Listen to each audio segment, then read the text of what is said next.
अस्सलाम वालेकुम तमाम व्यूवर्स को मेरा सलाम।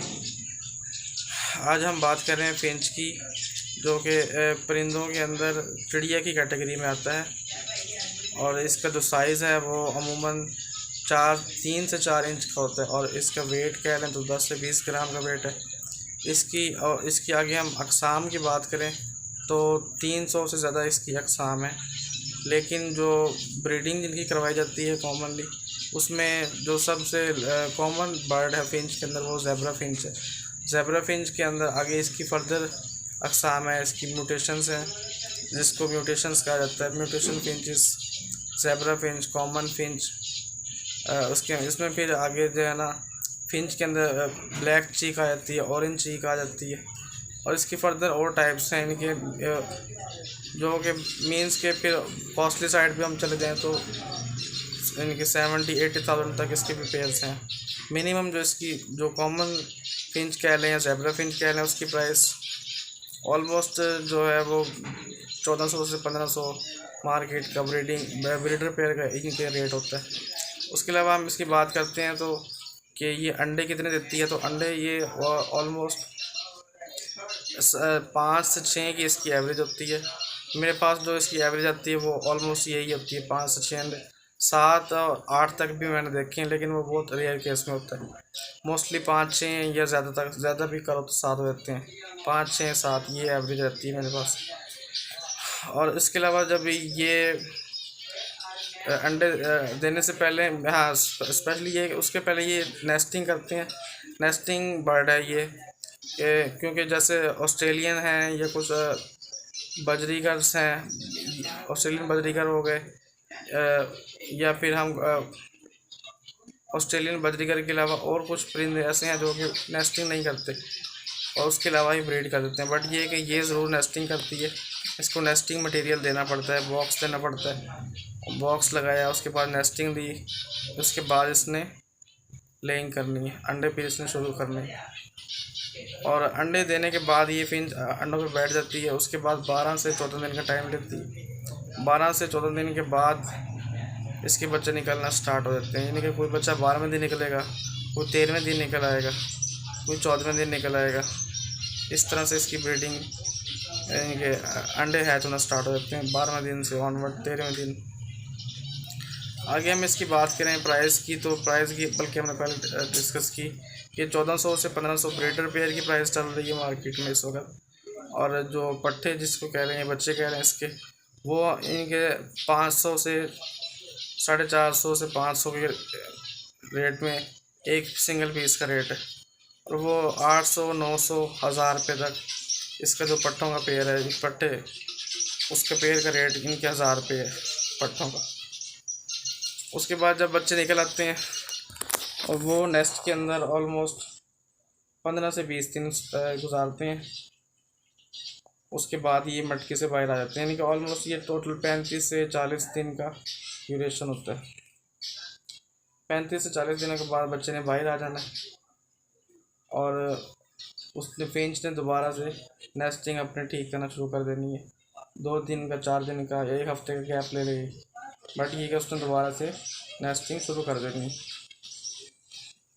और दोबारा से उसने लेइंग स्टार्ट कर देनी है। उसके बाद इसके जो है बच्चे जब आ गए बाहर, उनका कैसा क्या इनके वो दोबारा से इनके वो बच्चे जो हैं वो ब्रीडर कब तैयार होंगे, उनके जब इनके 35 से 40 दिन के बाद वो बाहर निकले हैं मटकी से, उस वक्त उनकी एज यानी कि हम वो 15 दिन स्टार्ट के निकाल दें, जो कि 2 हफ्ते या 15 दिन कह लें जो उसके हैचिंग का टाइम था। तो पीछे 20 दिन रह जाते हैं। इनके 20 दिन वो हो गए। उस वक्त बच्चे फीडिंग करना शुरू करते हैं, फीडिंग स्टार्ट करते हैं। उस वक्त फीडिंग उनको पेरेंट्स ही करवा रहे होते हैं। फीडिंग ऑनवर्ड उनकी तकरीबन 2 से 3 हफ्ते तक मज़ीद करवाते रहते हैं। वो जो है ना फीडिंग भी करवा रहे होते हैं, बट इसके साथ उन्होंने लेइंग भी स्टार्ट कर दी होती है।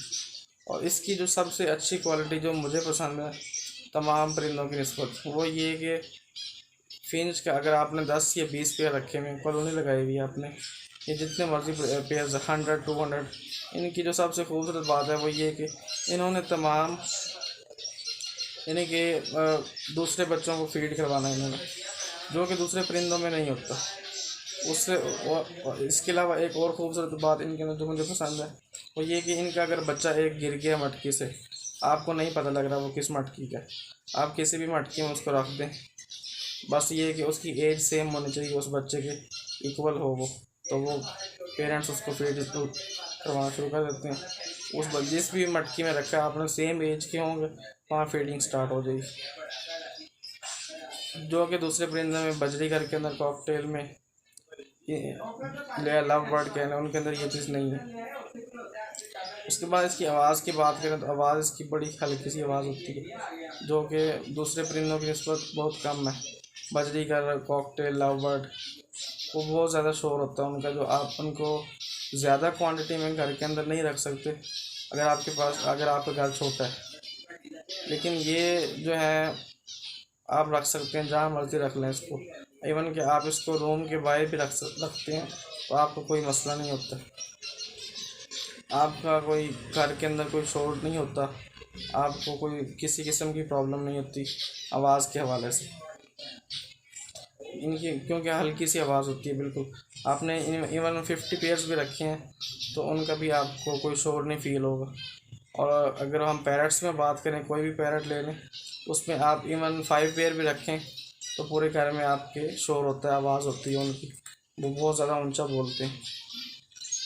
वो जो पट्टे निकले वो तैयार होने में मज़ीद जो है ना ऑलमोस्ट 5 से 6 माह में वो तैयार हो जाते हैं। जब बाहर निकल आते हैं उनकी चोंच उस वक्त ब्लैक होती है, फुल ब्लैक होगी। तकरीबन 1 महीने बाद जाके उसकी चोंच साफ़ होना चाहिए। साफ़ से मुराद ये है कि वो जैसे जैसे बड़े होते जाएंगे उनकी चोंच का कलर चेंज होता जाएगा, ब्लैक से ऑरेंज की तरफ कन्वर्ट होता जाएगा। कन्वर्ट होने में ये है कि लाइट पहले उसका हल्की सी साफ़ हो, लाइट इनके हाफ चोंच ऑरेंज हो गई, फिर फुल हो गई ऑरेंज, उसके बाद यानी कि वो ऑरेंज, फिर वो जब फुल ऑरेंज होगी फिर वो हल्के कलर में ऑरेंज होगी। जैसे जैसे वक्त गुजरेगा तकरीबन 2 से 2.5 माह की एज के अंदर जाके वो डार्क कलर स्टार्ट करना शुरू कर देते हैं। और जब फुल डार्क कलर की चोंच हो जाती है, ज़ेब्रा फिंच की बात करूँगा, तो उसके अंदर ये है कि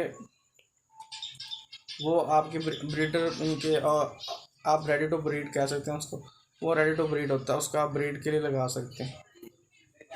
और इसके बाद ये कि इसकी एज कितनी होती है, तो इनकी एज बहुत ज़्यादा होती है, एज का कोई मसला नहीं है इनका, माशाल्लाह से छोटा सा परिंदा है बिल्कुल, बट ये एज इसकी 5-6 साल तक आप इसको रख सकते हैं। इसकी बिल्कुल अगर आप इसकी केयर करते हैं तो ये आपको ब्रीड भी देते रहते हैं, कोई मसला नहीं होता इनको। बहुत इनके इस हवाले से बहुत अच्छा परिंदा है। रेट भी इनके मार्केट के हवाले से बजरीगर से अच्छा रेट है इसका, उससे ब्रीड भी अच्छी है इसकी, हर हवाले से शोर भी नहीं है इसका, आपको जगह थोड़ी सी चाहिए बिल्कुल। और अगर बात करें कि जो न्यू फैंसियर हैं जिन्होंने कभी परिंदे नहीं रखे, उनके लिए ये कैसा है फिंच परिंदा, उनके लिए ये बहुत ज़बरदस्त है, क्योंकि इसमें प्रॉब्लम्स ना होने के बराबर है। जो ऑस्ट्रेलियन है बजरीगर और लव बर्ड वगैरह वो बहुत डिफ़िकल्ट परिंदे हैं, जो कि एक बिल्कुल न्यू जिसने कभी परिंदे नहीं रखे, न्यू फैंसियर है, उसके लिए तो बहुत डिफ़िकल्ट है, वो उसके लिए बहुत मुश्किल हो जाती है उन परिंदों को रखना।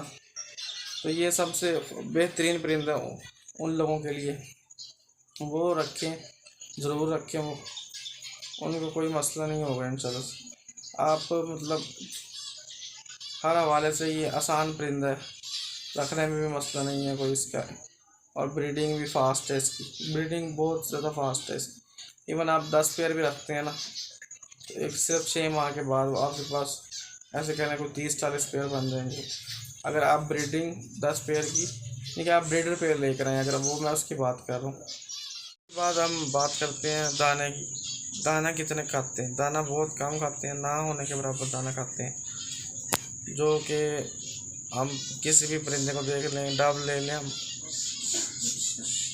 लव बर्ड ले लें या बजरीगर पैरट, कोई भी, सब की फीड बहुत ज़्यादा है, इसकी बिल्कुल कम खुराक है। इवन कि एक अगर आपने पेयर रखा हुआ ना, या एक पेयर है तो 1 महीने में उसने ज़्यादा भी खाया तो वो सिर्फ 250 से 300 ग्राम है, एक पाव सिर्फ। मैक्सिमम जो है ना आधा किलो का खर्चा एक पेयर का सिर्फ। बहुत ही कम खुराक है इनके। अगर आप बजरी का रखते हैं तो उनके अंदर बहुत ज़्यादा दाना लगता है, इसके अंदर दाना ना होने के बराबर खर्चा है इसका।